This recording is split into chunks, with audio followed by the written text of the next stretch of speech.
Y nos visita en la ciudad de Guayaquil nuestro siguiente invitado. Se trata del doctor Jofre Campaña, conocido jurista del puerto principal. Bienvenido, gracias por acompañarnos. Usted ha solicitado una inspección judicial de los contenidos del proyecto de nueva Constitución. Hay quienes han leído en esta decisión, en este planteamiento que usted ha formulado, la idea de frenar, de impedir que se haga el referéndum. ¿Es posible aquello? Buenas noches. Buenas noches. Sin duda esa no es la lectura correcta. Yo lo que he hecho es, ante una cantidad importantísima de denuncias públicas respecto de la alteración de textos, recoger ante la cantidad ya desmesurada de acusaciones esta información y trasladarla ya no solamente a una inspección judicial para revisar los textos, sino revisar en manera de una denuncia formal ante el ministro fiscal general del Estado, porque aparentemente aquí habría el cometimiento de una infracción sancionada por el Código Penal.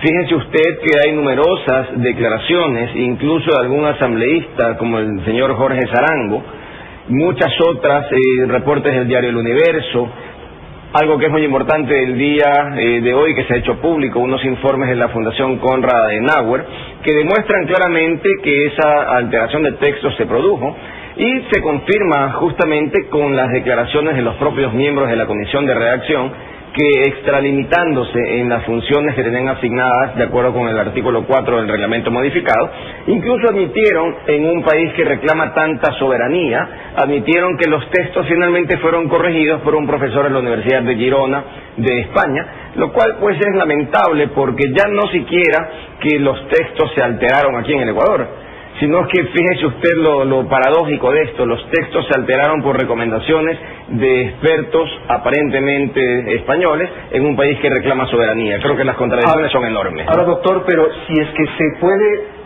establecer, se puede investigar y finalmente saber exactamente que se produjo esto que usted está refiriendo y que se ha conocido por las declaraciones de prensa, ¿no podría hacerse el referéndum sobre un proyecto que ha sido tergiversado? Bueno, eso es indudable. Es decir, ¿cómo podría llevarse a cabo un referéndum sobre un texto que no es el que fue efectivamente aprobado por la Asamblea de Montecristi? Yo creo que en el evento de que se compruebe lo que se ha denunciado, necesariamente el Tribunal Supremo Electoral tendría que modificar esta versión de Constitución que le ha sido entregada y preparar, no sé todavía en qué forma, preparar una versión que sea fidedigna con lo que aprobó la Asamblea Nacional Constituyente. Pero peor, pues, si la Comisión de Redacción como quiera tenía el encargo de la Asamblea, peor el Tribunal Supremo Electoral darle el encargo de que haga una Constitución, imposible.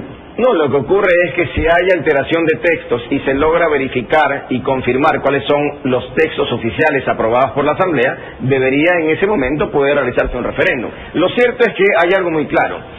Con este texto de Constitución que fue entregado al Tribunal Supremo Electoral, de demostrarse la alteración, sería imposible llevar a cabo una consulta, porque esa consulta o referéndum estaría absolutamente viciada, y yo creo que eso generaría un caos y una incertidumbre jurídica sin precedentes en la historia del Ecuador. Ahora, esa declaración o esa confirmación respecto a lo que usted nos está señalando tendría que ser antes del momento en que se convoca al referéndum, porque el rato que se convoca ya se nos propone a nosotros una propuesta, un paquete constitucional que ya difícilmente después puede ser cambiado. Para garantizar la validez del resultado del referéndum tendría que ser antes. Si se convoca con una constitución que se confirma es viciada, estaríamos ante un proceso inútil, ante un desperdicio democrático, porque el referéndum del 28 de septiembre, aun cuando pudiera ser favorable, es decir, si votara mayoritariamente sí, tendría que necesariamente ser desconocido, porque no recogería la voluntad de los ecuatorianos, porque habrían sido engañados en la votación. Por tanto, creo que es un asunto sumamente delicado que amerita gran celeridad, tanto en el Ministerio Público cuanto en la función judicial en la ciudad de Quito. Hasta el día de hoy día no conocí yo que se hubiera admitido a trámite la demanda.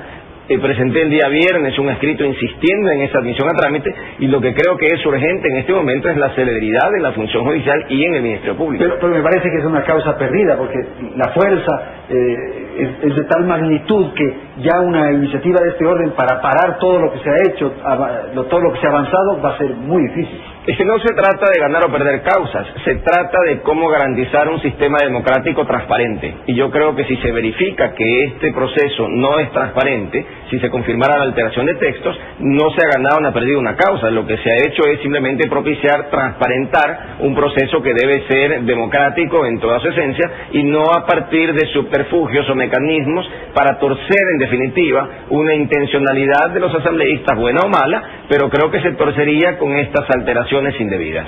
Muchas gracias, doctor, por su presencia. Jofre Campaña, conocido jurista, respecto al tema que ustedes acaban de escuchar y que tiene que ver con las propuestas de inspección judicial y también de conocer exactamente cuál es el contenido fidedigno de aquello que se aprobó en Montecristi. Gracias por su presencia, doctor. Vamos a hacer una pausa y volvemos en un instante.